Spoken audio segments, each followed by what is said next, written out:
Assalamu alaykum hörmətli savaqdaşlar. Tayba dərsxanamıza xoş gəldinizlər. Biz bugün usul hadis dərslikimizin 11-ci dərsini oxuyuruz. Əmdə biz bugünkü dərsimizdə muztarib və mudrac hadislərini oxuyuruz. Bu muztarib degan nima? Mudrac degan nima degan vaqtimizda, asl muztarib degan muxtalif degan ma'noda, ya'ni qarama-qarshi kelgan, ixtiloflashgan degan gap.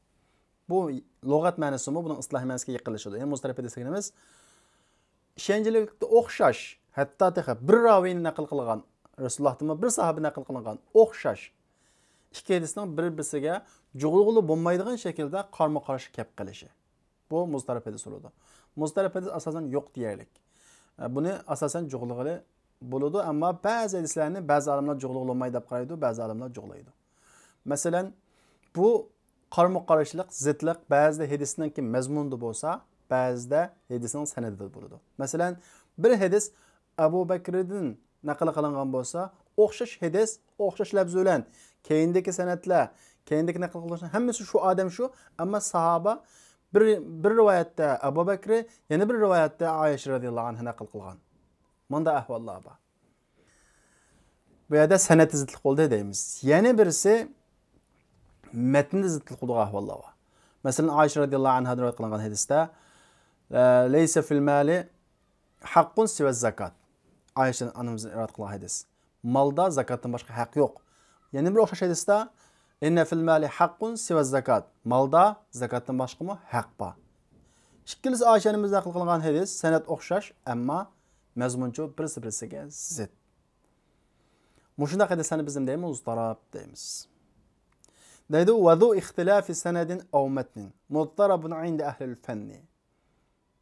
Wa zu ixtilafi sanadin aw matnin. Sanad va matndagi ixtilofliq hadislar muztarab bo'ladi. Mushu fanning ahlining qishida. Ya'ni mushu hadis fanninki ahlining qishida bu muztarab deb ataladi. Bu muztarab hadislarni qanday jug'laymiz, qanday muomala qilamiz? Biz buni usul fiqh darsimizda o'qiymiz. Endi biz bugun o'qiydigan ikkinchi mazmun qaysi desanglar, mudraj hadislar. Mudraj degan nima desanglar, kirgizilgan degan gap. Ya'ni raviy tarafidan shu hadisga kirgizib o'tilgan so'zlar. Bu maqsadlik, g'arazli kirgizilmaydi.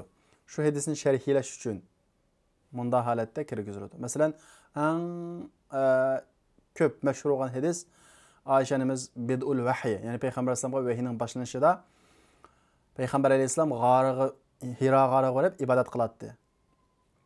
Va huwa ta'abbud deydigan bir tirnoqning ichida olib qo'ydi hadisda shu hadisni. Bu hadisning lafzi deb qarab qoldi ko'pincha odamlar. Bu hadisning lafzi emas, bu mudraj, kalamun mudraj. Ya'ni Aisha onamizning kirgizilgan nima so'z. Undan boshqa, masalan, payg'ambar alayhisolamningki vaylul lil aqab, putni chalayuvchilarga aqab degan, ushquni qo'shmay chalayuvchilarga, tahoratni komil olmag'uvchilarga vaylun degan, do'zax bo'lsin degan hadisi bor. Bu hadis mushu, lekin hadis qanday shaklda naql qilinganlar? Vaylul lil aqab asbighul wudu, tahoratni mukammal elinglar deb keyindan tahoratni mukammal elinglar degan gap billa hadisdagilik. Ko'pincha kishilar buni tahoratni mukammal elinglar degan gapni hadisning ichidan o'xshaydi deb o'ylab qoldi. Amaliyotda vaylul lil aqab hadis uning keyindagi Abu Hurayraninki so'zi, kalamun mudraj. Demak, mudraj deganimiz raviy tarafidan qanday qilgan hadisga qo'shilib qolgan lafzlar. Unda o'z kitob qaraylik. Mudraj deganimiz al-mudrajatu fil hadisi ma atat min ba'di alfadir ruwati ittasalat. Mudrajlar hadisdagi ma atat allazi atat ma'nosida kelgan min ba'di alfazir ruwat, raviy qiluvchilarning hadis rivoyat qiluvchilarning lafzlarining bir qismidan ittasalat tutishib kelgan. Ya'ni raviylarning lafzlarining bir qismidan hadisga qanday qilib kelgan, tutishib kelganlari bo'ladi, mudraj bo'ladi. Men buning bayatdan misollarini so'zlab berdim. Endi bugungi darsimizda o'qigan yana bir mazmun nima desam, mudabbaj. Mudabbaj deb kelsa, bundan keyin bu gap ko'p uchirmasmi, lekin biz buni so'zlab tushunib o'tib ketamiz, chunki bundan keyin kelib qolsa tushunmay qolasizlar. Endi masalan, bir hadisni sahobalar naql qildi, undan keyin tabiinlar naql qildi, undan keyin tabiinlar shunday qilib boshladi, shundaqmi?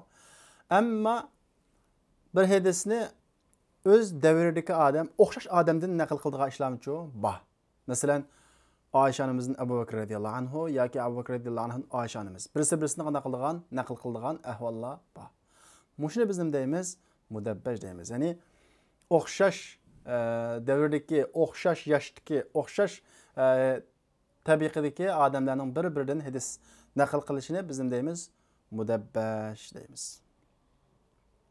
Bu hamda faxr qildigan. Chunki birisi-birisidan unda uni hadis olamdim, hadis o'rganamdim deb cho'nchilik qilmaydigan kishilarningki ishi. Shunga deydi beytda: "Va ma rawa kullu qarinin an akhi mudabbajun fa'rif haqqan wantakhi." Va ma rawa kullu qarin, har bir hamroh, qarin sahib ma'nosida. Har bir hamroh o'zining qarindoshidan rivoyat qilgan hadis mudabbaj. Ya'ni har bir sahib, ya'ni bir naql qiluvchi o'zining qarindoshidan naql qilgan bo'lsa, buni bo'ldi mudabbaj bo'ladi. Fa'rif haqqan wantakhi. Uni mudabbaj uni bilgin. Haqqan wantakhi degan gap, wantakhi degan gap vaftaxir ma'nosida. Buni faxrlan deydi. Bu faxrlanishga tegishli ish.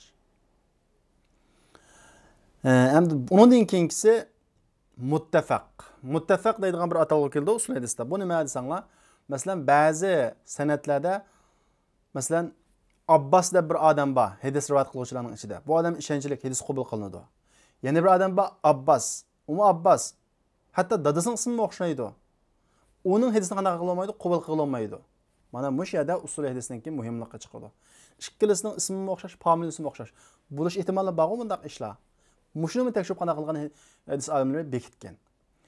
Buni maxsus ism qo'yib turga ayirgan, kategoriyaga ayirgan. Nima deb? Muttafaq. Madamning ismi muttafaq. Diqqat qilish kerak, tekshirish kerak deb. Masalan deydi, muttafaqun labdan va xattan deydi. Labzi jihatda, ya'ni o'qilishdimi va xat va yozilishdimi o'xshash bo'lgan ismlar buni bo'lib muttafaq bo'ladi. Hadisning sanadida muttafaq bo'ladi. Demak, ba'zi odamlarningki masalan sahobadan naql qildi bir tabiin ishonchlik, ammo undan keyin bir odam naql qilindi. Bu odamning ismini ikki odam hadis naql qilgan. Birisi ishonchlik, birisi ishonchsiz. Buni qanday qilamiz? Tekshiramiz. Muttafaq degan kategoriyaga qaraymiz. Agar shuning ichidagi tug'ilgan yoshi, yashagan o'rni, mushuni tekshirish orqali uni qanday qilamiz? Bekitamiz. Muttafiqun lafzan va xattan muttafaq deydi. Labzi va xat jihatda, o'qish va yozish jihatda muttafaq kelgan, ya'ni o'xshash bo'lgani bu muttafaq bo'ladi. Va dudduhu fi ma zakarna al-muftariq. Yuqorida biz deganning ziddi, ya'ni qarama-qarshi muftariq. Muftariq degan o'xshamaydigan bu tushunishlik qo'masa, muftariq degan nima desa, Ahmad bilan Muhammad o'xshamaydi, muftariq. Ammo Ahmad bilan Ahmadchi o'xshaydi. Ammo Ahmad o'xshashiga bilan adam o'xshamaydi. Ikki odamning ismi Ahmad. Bu muttafaq bo'ladi. Unda bo'lsa vaqtdoshlar, bizning bugungi darsimiz mush yerda oxirlashdi. Kelarki soatlik darsimizni ko'rishaylik. Assalomu alaykum. ذو اختلاف سند أو متن مضطرب عند أهيل الفن والمدرجات في الحديث ما أتت من بعض ألفاظ الرواة اتصلت وما روى كل قرين عن أخه مدبج فاعرفه حقا وانتخه متفق لفظا وخطا متفق وضده فيما ذكرنا المفترق